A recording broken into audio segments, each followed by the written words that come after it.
Greetings and welcome back to Hearts of Iron 4 and the now unified peoples of Haiti and the Dominican Republic, or at least more or less unified, for they have been brought together under the glorious rule of the Mexican Socialist Republic. They have been freed from the bourgeois elite who had been abusing them so terribly prior to our arrival. And now, thanks to Martin Bustamante, they have been busted free from those shackles and handed bottles of tequila and packs of Cuban cigars, as all citizens of the Mexican Socialist Republic are, in fact, and told to have a big party and to generally accept the new way of things without any real bother. And so far, well, certainly in Haiti, it's going pretty well. There is no resistance here. Resistance can grow only in a fully occupied non-core state. I think this counts as a core state. I'm not entirely sure because, look, here in the Dominican Republic, resistance strength is 0, resistance daily growth is minus 8.2, capped at 0, obviously, but we can actually affect our occupation policy here because I guess they joined the Axis and so their government fled into exile and they weren't sort of immediately taken over by the glorious Mexican Socialist Republic, and instead we are considered to be occupying them, which frankly I think is a little bit insulting because, you know, we haven't occupied them, we have liberated them and the workers and allowed them to join the massive never-ending party that it is to be in the Mexican Socialist Republic. But we could change our occupation policy if we want. Currently we are on gentle resistance. Resistance growth is minus 40%, local resources minus 20, manpower is minus 80, local factories is minus 40, occupation cost is plus 0.1. We could go for gentlest, which doesn't cost us any occupation cost. Resistance growth is minus 60, local resources minus 30. Yeah, we gain more local manpower, we lose some local resources, and we lose quite a bit of local factories. We could go for harsh. Rule them with the harsh fist and the iron-shod boot of the bourgeois elite. I don't think so. And we're certainly not going to go to harshest. Let's leave it on gentle for the time being, and we will see how things progress here, and we can maybe tweak our policy at some point in the future if we need to. But for now, I think Martin Bustamante is going to bring all of his troops down here, and we're going to possibly engage in some kind of naval action, I think. Maybe we could just leave like one Infanteria division here. Look, this guy could unassign. He could leave Martin Bustamante's crew and just hang out here just in case something goes horribly wrong. Hang out in Santo Domingo, there we go, along with everybody else. But they shall be leaving because, of course, down in Colombia, the war justification is nearly complete. We have whipped up the Mexican Socialist Republic into a fervor. We have been spreading rumors about the Colombian bourgeois elite using babies as chamois leathers. I think that was one of the things that Dino Henker said. Pretty dubious, but it seems that people are believing him anyway, because our war justification is very nearly complete in 9 days. So as soon as that rolls over, we will be sending in the man himself, the most debonair man alive, Gallardo, to lead a glorious attack and hopefully kind of just like a shock attack. I think we've got current orders to just kind of like seize this slither of territory here. But what I actually want to do is cross the river here and then fight my way up and try and take Bogota and see if the whole country capitulates when we do that, because that is their capital. And that's what countries do, right? They capitulate when you take their capital. I don't know. Maybe they will, maybe they won't. If they don't, we'll have to take other key locations around here to ensure their ultimate capitulation. And of course, we remain ever optimistic that the US will not actually care too much about the fact that they guaranteed the independence of Colombia any more than they cared about the fact they guaranteed the independence of all these other countries that we conquered. What do we have here? We have a motorized infantry division, the Truck Chicos. Let's send them down to join old Bustamante and his crew and get them ready to join the attack. What have we got here on the border? Look, we've actually got quite a lot of intel on the border at the moment. You know, there's quite a number of troops, but I don't think it's anything that we couldn't handle if we had to. If we absolutely had to, look, we could fall back here to create a line, cede a couple of territories, and pretty much, well, apart from down here, where we totally couldn't hold them at all.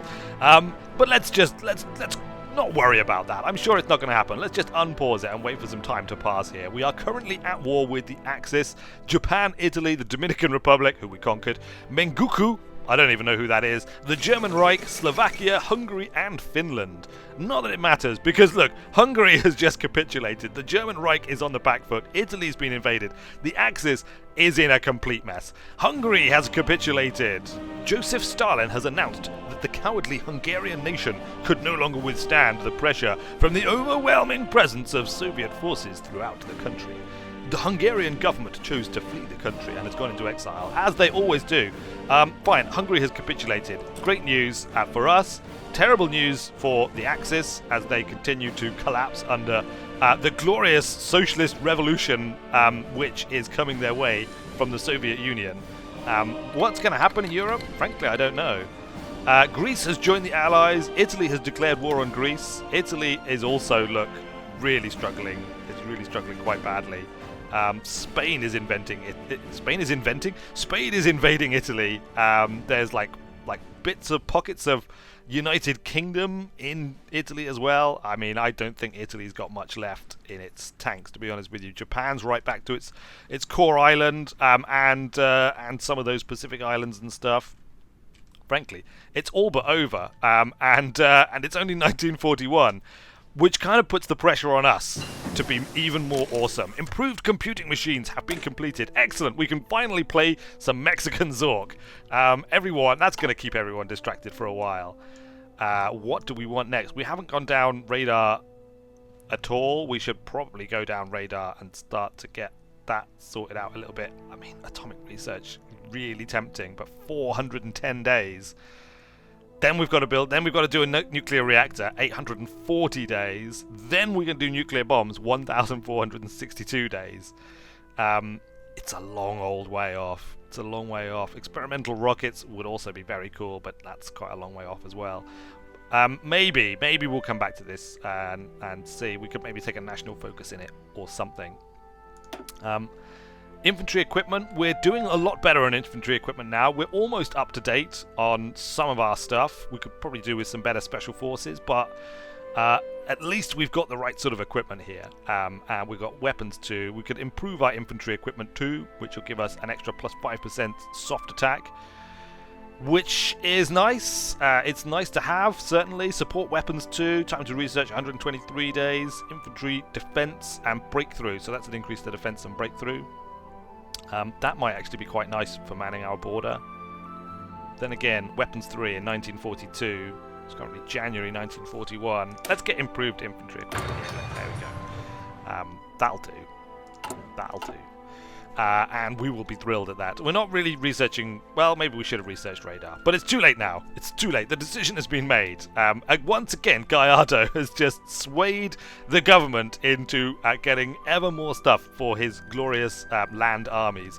The Air Force has been horribly, horribly neglected all of this time. They're probably getting quite upset about it, I imagine, and would be demanding that soon, very soon, we start focusing much more severely on that and allowing them what they need. Let's plan this naval invasion. Look, we're going to go from here, from Santo Domingo, and we're going to invade down into, I think, here, look. The idea being that Gallardo's forces will storm in here and kind of like take this side of the river all the way down here up to Cartagena, and then by coming in from the sea we will take this territory on the other side of the river. Then we'll be able to bring all of our forces up in this sort of like pincer action, loop around and take Bogota in one glorious storming advance that will demonstrate the sheer awesomeness that is the Mexican Revolutionary Army under the command of Gallardo and the assistance of Martin Bustamante, who has been instrumental obviously in developing the actual battle plan, because as cool as Gallardo is, most of the time he's at parties and you know, going to events, opening restaurants and supermarkets and things like that, and doesn't actually have a lot of time to do, you know, the little things like planning actual attack plans and stuff. So he's going to leave that up to the genius to do it. War goal justification complete. Justification for conquering La Libertad and those other places have been completed. That, of course, is Colombia. Colombia is now ready, or rather, we are now ready to attack Colombia. We might as well get this attack started, because even though this is preparing and will be another 40 days, we've got to fight up to this point anyway before it even really matters. And if we get there before them, it's fine. They can always just come in by boat. So let's do it. Let war be joined. First of all, let's check we don't have anything outstanding here that we need to sort out. We can modify a government. Political power of 250. You know what? We could modify our government, and there's lots of cool things we could do with our modified government. We're currently getting 0.74 per day. But it's 1941. It's January 1941. Brazil, well, we're kind of still in the... Look how long it's taking Brazil to accept the truth and glory that is communism. If we're going to have any chance of spreading this to another country diplomatically, we probably need to start now. And we could do that in South America. But I think between us and Brazil, we can probably just conquer as much of South America as we feel like. And what better plan can you possibly conceive of than by insinuating our revolutionary principles into Canada, converting them to communism, triggering a glorious communist revolution in Canada, and then trapping the United States betwixt our mighty communist thighs as we crush down upon them from north and south.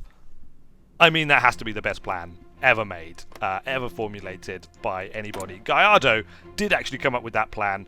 Apparently he heard it in some future echoes whilst drinking tequila, to the point of near hallucinatory state, and indeed smoking so many Cuban cigars out of every orifice he could insert them into, that the entire room was kind of like that chamber from Dune that the alien creature swims around in. In fact, I think Gallardo started to think that he had in fact consumed the spice, and that indeed the spice was the worms, and the worms was the spice, or something like that. At any rate, when he finally woke up after his massive session, he decided that it was time that we sent our operatives into Canada to begin boosting the party popularity of the Communist Party. It's going to cost us 0.25 political power per day. It's going to slow us down to like 0.5 power per day, but if it works, it'll be glorious. It'll be truly glorious, and we hope that it does work and that the glory is great. And we can get rid of this guy here, who looks very stern and very severe. Mackenzie King. I'm sorry, Mackenzie. You are obviously not the man to lead a communist Canada in the future. Possibly it'll be another clone of Dino Enka there. We'll see. We'll see if the aliens can furnish us with another one. Anyway, look, let's unpause it, and we will commence the attack, as all is now set and ready. We'll just let him execute his plan. Everyone is prepared, and by everyone, I mean they've got the plan preparation bonus. I don't know why we're seeing minus 10%. Oh, minus 10% for a large river crossing. Okay, the plan thing has gone away. Ideological fanaticism. Focus complete. Excellent. Our politically established values and goals are worth dying for as much as any ancient faith. Any follower should be prepared to face death, and those who stray better be prepared to face death. Yes, it sounds kind of extreme when you put it like that, but you know what? There's nothing wrong with a little bit of ideological fanaticism if, and only if, you are actually right, because you are a fanatic about the Mexican Socialist Republic, in which case it's perfectly fine. Good. Ideological fanaticism has been completed. We could maybe go on to technology sharing, but we don't really have anyone to technology share with just yet. So let's not... Oh, look. Extra research slot is flashing. This focus is now available. It is available. We have more than 50 factories. Conquering Haiti and the Dominican Republic has paid off, and we can now get our much sought-after 4th research slot. And perhaps we could use that for an atomic effort. We'll have to decide when it is actually available to us, if there is other things that we want more or not. Very good. You know what, Gallardo? Execute the plan. Let's see how he does with his plan being executed as he storms forward. We'll put the day-night cycles on so that we can see exactly what's going on and what time of day it is. We, of course, need to actually declare war. We always forget to do that, but, you know, now we have remembered. There we go. The Mexican Socialist Republic has declared war. Hold on. Wars have been merged. Our Mexican-Colombian war has been merged with the Mexican-Dominican war. Our allies in this war are now nobody. And our enemies are Japan, Italy, the Dominican Republic, Manchukuo, German Reich, Slovakia, Hungary, Finland, and Colombia. Alright, so what? Did Colombia join the Axis? Oh, Colombia. Colombia. I thought you were like... You're like a democracy. You're a democracy and you join the Axis. Oh, frankly, I'm appalled at you. Transmission from the Mexican Socialists. The Mexican Socialist Republic has declared war on Colombia. Yes, that was us. We didn't need to get a transmission. We were the ones who sent the transmission. Let's unpause it. Well, there we go. Hopefully, again, America is not going to be too fussed about the fact that we're fighting here if we're fighting the Axis, right? Your enemies, presumably, unless you never actually bothered to get around to making them your enemies, which actually... probably didn't, now I come to think about it. This division never actually joined Bustamante, so let's have him join now and assign him to one of these attacks. Is he coming? Coming down? Come down. Come on, come down. Come down and get involved, my friend. Oh, we don't have any air support sorted out again. Look at this. We need to get some air support in here. 21 tactical bombers. All right, fine. We'll put them in. We need to send some other planes to reserves. We'll bring the Cuban planes because I don't think they're going to be needed particularly. We've got 97 close air support. Remove those. And 10 tactical bombers. Remove those as well. There we go. Jobs are good. And we will send those in here. Tactical bombers, okay, and of course close air support, okay. We've got a massive airfield here, so it's perfectly fine. As soon as those are available, we will activate them in this theatre, and they shall join the fight. Once again, a slight failure of planning, because we forgot to bring our planes in beforehand. What can I tell you? Once again, a demonstration of just how little respect the Air Force gets in the Mexican Socialist Republic at the moment, despite the fact that we were super proud of our planes and our aviation previously. I think, to be honest with you, the loss of Amelia Earhart was just a massive blow, and you know, we never quite got over that loss, and you know, people have been a little bit worried, a little bit distrustful perhaps of aviation since then. And so this is the end result, that, you know, we just go storming in. Gallardo just jumps on his horse and rides forward, charging into the fray, shouting, "Onward, men of the Socialist Republic! We need not assistance from the air, for that is the devil's work. We shall instead take them with good old-fashioned horse charges, and indeed infantry charges, and that one truck that we brought as well." Which at least adds a slight air of modernization to what would otherwise be kind of a primitive engagement right now. We need to wait for quite a long time, obviously, for this to actually complete. The battle is going to take a while. We'll dial the speed up and we'll take off the day-night cycle again, as we have dialed the speed up. Hopefully, there we go, look. And we're getting our air support coming in, all of it. This is going to make the difference. Look, here they come. Are you ready for this? Any second now. Any second. Nah. Why are they not taking off? Oh, are these like two different zones? I think those were two different zones, but it doesn't matter. We have actually taken... We have already taken. So basically, we were fighting kind of on the border, on the edge, and the Air Forces were like, "I don't understand what you mean. You told us you wanted air support over there, yes, but you're not over there yet. You're still on this side of the line. We cannot assist you unless you're over there. It's, I mean, you know, you have to fill in the paperwork correctly, otherwise nothing will happen." Yeah, okay, fine. If that's the way that you're gonna play it. World news: the Yalta Conference. Seeing a joint victory against the German Reich as inevitable, the United Kingdom and the Soviet Union are looking to secure future stability in Europe. Lord Edward Halifax, Joseph Stalin, and leaders for other countries participating in the war effort have met to agree on the fate of the German Reich. Days of negotiations have led to the drawing up of a new map of Europe. This new European order is divided between the East and the West by the wound about to be carved through the middle of the German Reich. It remains to be seen whether this will truly lead to lasting peace in Europe. We demanded what seemed right. Did we? We didn't really demand anything. We just wanted to be left out of it, pretty much. Although we did demand that the USA be drawn in, which they were not, which was a little bit sad.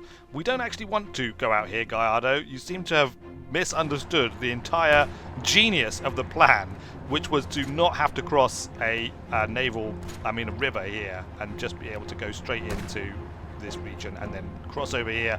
Once Bustamante had arrived with his troops, which I think are going to be like well late now. I don't think they're going to have any real involvement. It doesn't really matter because it looks like Colombian forces are falling before the might and awesomeness of the Mexican Revolutionary Army, even as we speak. In fact, they've pretty much already fallen.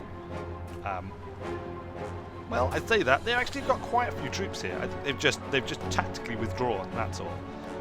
All right, you know what? You two, we want you to go in here, and you three, we want you to go in here. And of you two, we'll. In fact, you know what? Let's see. One of you guys behind. You two, fine. You can come in here. This force here. Look, why don't you go in here? Leave one troop behind. 6 can come in here. I'm just like microing it now because unfortunately Gallardo was still hungover from his previous. Where are you going? Wow. Okay, you're going by port. We somehow managed to get ourselves cut off there. I don't know how that happened. I don't know how that happened at all, but it seems to be fine now. We have managed to secure ourselves. What's going on here? What are you doing? Seriously, man, what are you doing? Have we even got like naval superiority here? These are ours. That's the first canoe fleet of Mexico. I think we might have had a naval battle. I'm not entirely sure. There's like enemy troops at sea. I don't know where like the canoe fleet is. That we've got the second canoe fleet of Mexico. Why don't we put you guys? They've taken some damage. Have they taken some damage? I think they might have taken some damage. You know. Finland has capitulated. Joseph Stalin has announced that the cowardly Finnish nation could no longer withstand the pressure. Alright, so Finland's gone, Hungary's gone. The Axis is basically just collapsing.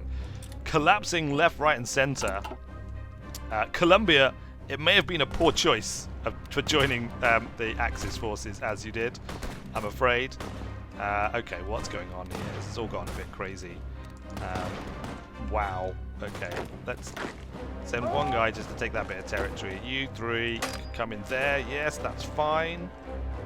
I think. Wow, it's just a mess. We don't have like this beautiful like front line like I was kind of hoping that we would have, like along the river. Instead, we've just got troops fighting everywhere. I don't know what they're doing. I don't know why they're doing it. I don't know like who thought that it would be a good idea to do it this way, but it is the way that they have in the end gone in and done it, and they seem to be doing okay. Gallardo seems to have pulled it off, despite the fact that clearly it was, you know, a plan that was made up whilst just recovering from a massive tequila and Cuban cigar binge that left him in a hallucinatory state. Let's just bring you. Why do you even think you want to go back there? Look, let's just keep taking territory. If they're going to cede territory to us, then let us have it. These guys are kind of surrounded, but they're not losing. One more day and Martin Bustamante will be here. And then, you wait, this war will turn right around. Look, he's going in. He's going in right now. Martin Bustamante is coming, and he is going to save everyone from this terrible fate which is currently befalling them, which is to say that you know, we're kind of winning without Martin, and he's not having it. He's not having it. He's coming to see what's going on, and he's going to make sure that he is in amongst it all when it kicks off. All right, the front line seems fairly stable now. We've moved forward to the next river, with the exception of this one territory. So we might as well just take this one territory, and then once we've got that, we're basically ready to press on Bogota. So maybe Martin will change the plan. Martin will march up along this side of the river with his army, and Gallardo will basically just occupy around here, and then we'll all press on Bogota from all sides, and they will fall and fail before our awesomeness. Look, in come the troops. They think they've realised that letting us come down here was a terrible, terrible idea. and that it's all going to go horribly wrong for them. But it is too late, my friends. It is far too late. Alright, look, the expeditionary force has arrived. Mobile defense. Wow, our doctrine has been completed. Research doctrine has been completed. Dispersed support gives us an increase to our recovery rate. Integrated support gives us a 25% boost to our soft attack and organization plus 10. I think that is the right choice for the Mexican Revolutionary Army. Martin Bustamante does need some assistance here, so let's have these troops just come in as well and provide some additional attack. Good. All right, we're now winning here. That's excellent. We're now winning here as well, and we're winning here on defense, so I think the plan has stabilized. The situation is looking pretty good. We might have taken a few more losses than if we had perhaps organized this attack just a shade better. You know, if Gallardo had just gone to bed early the night before, he hadn't gone to that party, drunk all of that tequila, gone home with those women, like had that whole weird, freaky, hallucinatory experience where he got locked in a cupboard, smoking cigars, Cuban cigars out of every orifice. He had kind of a fear and loathing moment. Fear and loathing in Panama. Fear and loathing in Panama is what happened. And then we decided that the very next day was the correct time to go to war. And, anybody who says that that was a bad idea, I challenge you to come up with a better idea, quite frankly. Good. 9 troops, 9 divisions defending Bogota. That's actually quite a substantial force right there. But it will not be substantial enough, I fear. Although we're losing this invasion once again. We need more men. We need more men. Let's bring in some more planes. That's got to be a good thing. Look. Send these guys back. Send these guys back. More close air support. Down here, got a closer airfield than that. Can put people into this airfield now. Look at that. We'll put close air support into this one. Okay, and we might as well put those 12 tactical bombers as well. And once they're deployed, we will set them to flying around and winning all of the glorious combats that we currently have on the go. We're winning again here. It's kind of a close run thing. It's kind of edging up and down. Hopefully those planes will actually make quite a difference when they arrive, which will be happening any minute now. Any minute now. Any minute now. There we go. In you come. Good. Planes are taking off. Planes are coming in to support our attack. That's excellent. Take these 3, bring them back here. We'll leave one guy behind to hold that territory, to hold our backs, hold our reserves. 74. Bustamante is nearly managed to get in. He could have just arrived here into this port and come across, and it probably would have been easier and more effective of an attack. But he doesn't like to do things the easy way. It has never been his way to do things the easy way. We do have the Mountaineers. Look, we have 3 Mountaineers. All right, let's bring the Chicos in. Let's bring the Mountaineers in as well. Well, there we go. The attack on Colombia has commenced, and it's been going, questionably. But I think we're getting on top of it now, and we should pretty much have this in the bag very, very soon. But the final conquest of Colombia and our next moves after that will have to wait, of course, as ever, for the next episode. So, until then, thanks a lot for watching, everybody. I have been Weird Wizard, and I will see you later.